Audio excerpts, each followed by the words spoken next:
Good morning, students. Hope you are fine. And today we are starting chapter 11 is continued and we are starting the topic health. Health से पहले एक energy का भी topic था, वो आपके syllabus से डिलीटेड है. And we have to read about social infrastructure, that is health. Health means a sound physical and mental state of the individual. It does not simply mean absence of disease.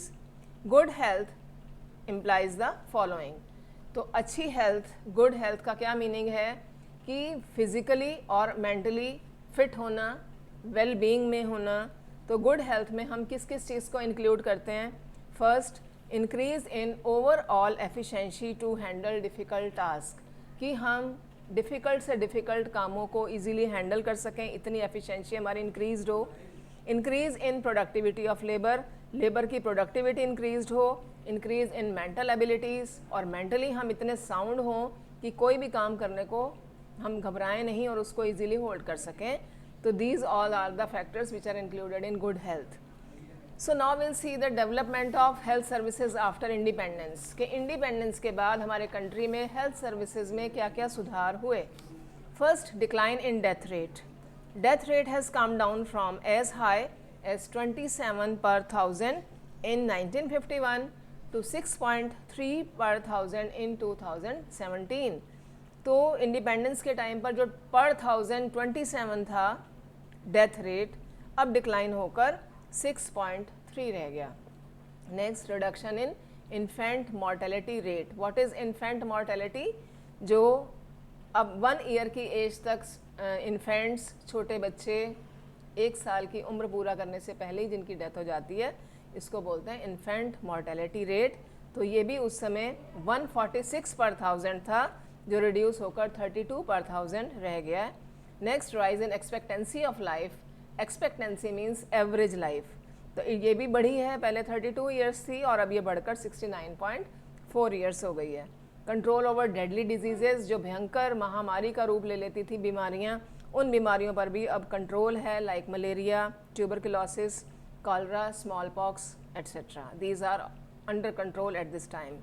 Decline in under 5 mortality rate. 5 years तक जो बच्चे नहीं पहुंच पाते थे, उससे कम में ही death हो जाती थी, तो ये अंडर 5 मॉर्टेलिटी रेट था. तो ये भी डिक्लाइन हुआ है.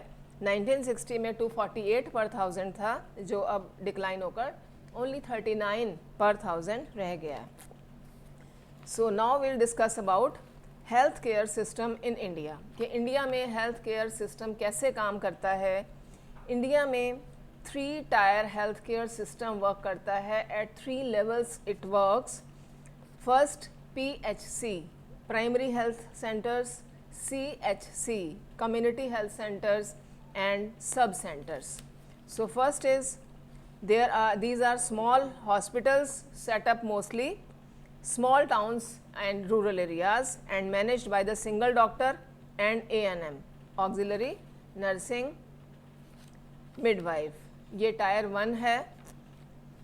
Second point is these centers focus on educating people on issues relating to healthcare and provide immunization facilities against infectious diseases.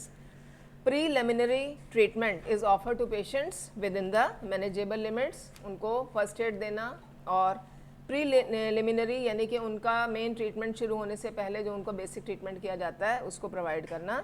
तो community health centres often work as referral centres for the primary health centres. So tier 2 or level 2, it includes secondary healthcare institutions. These institutions are upgraded compared to PHC and have facilities for surgery, ECG and X-rays. They are located in big towns and district headquarters. And tier 3, third level par, it includes tertiary healthcare services centers. These are high-end and fully equipped medical centers offering specialized medical facilities. The tertiary sector also includes educational and research centers such as AIIMS, All India Institute of Medical Sciences, New Delhi, PGI, Postgraduate Institute, Chandigarh, and NIMHNS, National Institute of Mental Health, and Neurosciences, Bengaluru.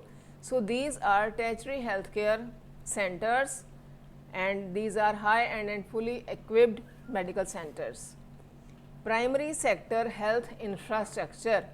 What are the observations about these? So we'll discuss now. The private sector accounts for more than 80% of total healthcare spending in India. India में एक व्यक्ति जितनी अपनी healthcare पर spend करता है उसका 80% private sector में जाता है. Next, of those seeking treatment 78% rural and 81% urban patients are availing private non-institutional facilities. Private sector in healthcare has gained a dominant presence in all the sub markets. Her medical field में, हर area में private sector का जो share है वो लगातार बढ़ता जा रहा है. Like medical education, training, medical technology, diagnostic, manufacture and sale of pharmaceuticals, hospital construction and finally the provision of medical services. Medical field से रिलेटेड जितनी भी सर्विसेज हैं सभी में प्राइवेट सेक्टर का शेयर लगातार बढ़ता जा रहा है. At the time of independence the private sector in India accounted for only 8% of health care facilities, but today 93% of hospitals, 64% of beds and 80 to 85% of doctors belong to private sector health infrastructure. In this way we see that private sector is dominating for healthcare services. And now we'll discuss that health as an emerging challenge. In spite of too much growth and development in healthcare center, healthcare field, health infrastructure, still it is a emerging challenge. अभी भी health के field में हम उतनी progress नहीं कर पाए जितनी होनी चाहिए थी.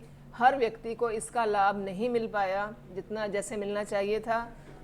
अभी भी लोग अच्छे इलाज के अभाव में उनकी डेथ हो जाती है और उससे वंचित रह जाते हैं. तो इसके क्या कारण हैं? First, unequal distribution of health care services, क्योंकि ज़्यादा health care services urban sector में अवेलेबल हैं कंपेयरिंग टू रूरल सेक्टर. तो दैट्स वाई रूरल सेक्टर के जो लोग हैं उनको ये सर्विसेज नहीं मिल पाती हैं. बहुत सारी कम्युनिकेबल डिजीज़ेज़ अभी भी ऐसी हैं जो आउट ऑफ कंट्रोल हैं, लाइक एड्स, HIV, SARS. तो ये ऐसी बीमारियां हैं जो अभी भी सीरियस थ्रेट हैं सोसाइटी के लिए. Poor management, there is a substantial mismatch between the number of patients and number of health care centres. जितने पेशेंट्स हैं और जितने हेल्थ केयर सेंटर्स हैं इनकी डिमांड और सप्लाई में बिल्कुल मिसमैच है. जितनी डिमांड है उसके अकॉर्डिंग सप्लाई नहीं है. तो इसीलिए अभी भी जो पुअर पीपल है या पुअर जो रूरल मास है अभी भी वो लोकल अनट्रेंड लोगों पर ही डिपेंड रहते हैं और रिस्क लेते हैं अपनी लाइफ का. Next is privatisation. The government is gradually moving towards privatisation of health care services. Private hospitals are just mushrooming in place of government hospitals. और अगर गवर्नमेंट हॉस्पिटल्स अवेलेबल भी हैं लेकिन उनका इतना पुअर अपकीप और मैनेजमेंट है कि वहाँ पर कोई भी व्यक्ति जाने से घबराता है कि अच्छी सर्विसेज वहाँ पर अवेलेबल नहीं हैं. So next point is poor upkeep and maintenance. तो गवर्नमेंट हेल्थ केयर सेंटर्स की मेंटेनेंस बहुत ज़्यादा पुअर है. क्वालिटी डिफरेंस जो है वो प्राइवेट और पब्लिक सेक्टर में क्लियरली देखा जा सकता है. इसीलिए लोग प्राइवेट हॉस्पिटल्स में अपना ट्रीटमेंट कराना बेटर समझते हैं. In spite of it is not affordable, बिल्कुल अफोर्डेबल नहीं होता है, फिर भी वो किसी तरह से मैनेज करके प्राइवेट हॉस्पिटल्स में अपना ट्रीटमेंट कराना बेटर समझते हैं. एंड पुअर सैनिटेशन लेवल, और सबसे ज़्यादा जहाँ पर हॉस्पिटल्स में सैनिटेशन की बहुत ज़्यादा ज़रूरत होती है वहीं का सैनिटेशन लेवल बहुत ज़्यादा पुअर होता है. तो इसलिए क्लीन सराउंडिंग्स का होना बहुत ज़रूरी है. लोगों में सैनिटेशन की अवेयरनेस क्रिएट करना बहुत ज़रूरी है. तो जो डिजीज़ेज़ हैं इसी की वजह से ज़्यादा स्प्रेड होती हैं, और अगर ये क्लीनलीनेस की अवेयरनेस लोगों में आ जाती है तो बहुत सारी डिजीज़ स्प्रेड होने से बच जाती है. And health expenditure is nearly 15% of GDP in USA. कि हमारे कंट्री में हेल्थ केयर पर कितने % खर्च किया जा रहा है comparing to other nations. India में ये सिर्फ 5% है. In India, government share in total expenditure in health care is about 20%. contrasting with 50% in USA. So government is still to go a long way in expanding healthcare system, healthcare facilities in India. And now we'll discuss about Indian System of Medicine, ISM. It is the system of medicine which is considered to be Indian in origin, which have come to India from outside and got assimilated in Indian culture. तो India के 6 recognised system हैं medicine के, जिसका combined name है आयुष. तो आयुष में कौन कौन से मेडिसिनल फील्ड्स हैं? आयुर्वेदा, योगा, यूनानी, सिद्धा, नेचुरोपैथी एंड होम्योपैथी. तो ये 6 अलग अलग तरह की पैथीज़ हैं, अलग अलग टाइप्स ऑफ ट्रीटमेंट्स हैं. कुछ बाहर से आए और कुछ इंडिया के ओरिजिनल हैं, और जो बाहर से आए हैं वो भी यहाँ पर इंडिया की कल्चर में एसिमिनेट हो गए हैं.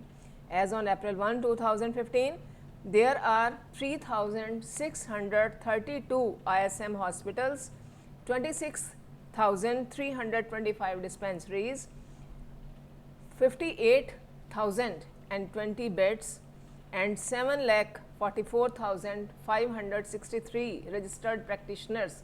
इस आयुष सिस्टम से रिलेटेड इतनी प्रोग्रेस हमारे कंट्री में हो चुकी है.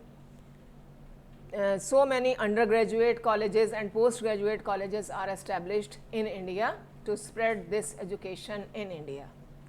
So students, that's all with this chapter. Do